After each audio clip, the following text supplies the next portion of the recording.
Today we'll try to go through this nice little book, which is supposed to sum up some 30 books and articles by Chomsky. We'll see if this is possible. Okay, so the title is Chomsky's Transformational Grammar from 1951 to 2021. It's dedicated to Patrick Griffiths and Ken Hale. The contents: big boy, raison d'être, language, philosophy, morphophonemics, standard theory, phonology, psychology, government and binding, minimalist program, Genko, Kenkyo, small potatoes, Chomsky's letters to me, politically, conclusion, glossary and references. Let's try.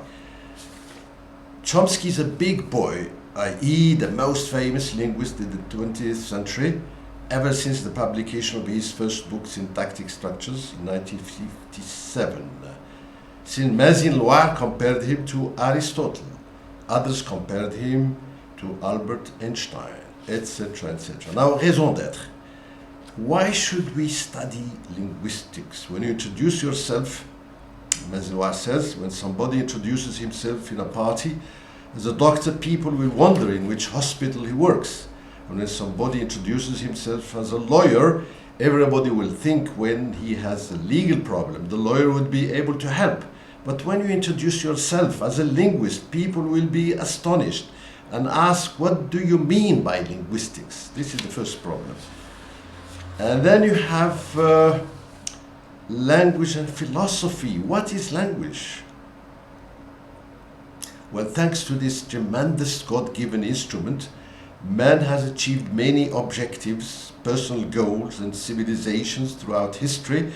It is the power to assign words to objects, i.e., to put the world into words. Beautiful, and vice versa, according to Patrick Griffiths. Now, morphophonemics of modern Hebrew. In 1951, Chomsky presented his master thesis, Morphophonemics of Modern Hebrew.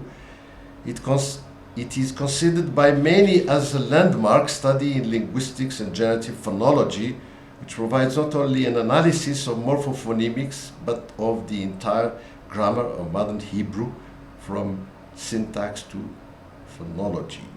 Right. Next chapter. Well, you know, linguistics is very difficult, as Mr. Bentahila used to tell us, but don't worry, I'll make it easy for you. The standard theory, now the serious things.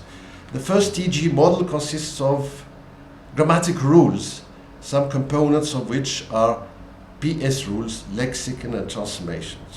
So the PS rules are mathematics, like sentence equals noun phrase plus verb phrase equals verb plus noun phrase, determiner equals determiner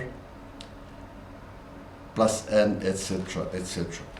This is the standard theory. It speaks also about acceptability and grammaticality. If you say, for instance, the King of France is bald, according to Bertrand Russell, the native speaker of English automatically recognizes the sentence that are acceptable in his mother tongue, and also those who are meaningful and those who do not make sense. Well, after the standard theory, Mr. Chomsky moved to develop, well, deep structures, surface structures like these.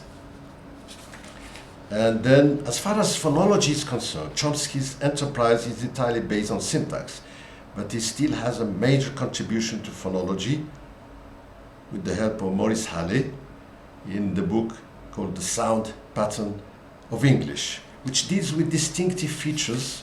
You know, there is a hierarchy in language. You have the sentence, and then the phrases, the words, the morphemes, and ultimately the phoneme. And the phoneme was believed to be the atom of language, just like the atom of in nature. But then some people split the atom, and this is what Chomsky is doing here by splitting the phoneme into distinctive features. Well, all these things are quite complicated. I agree with you, but never you mind a bit about that. I'll try and make things much easier inshallah.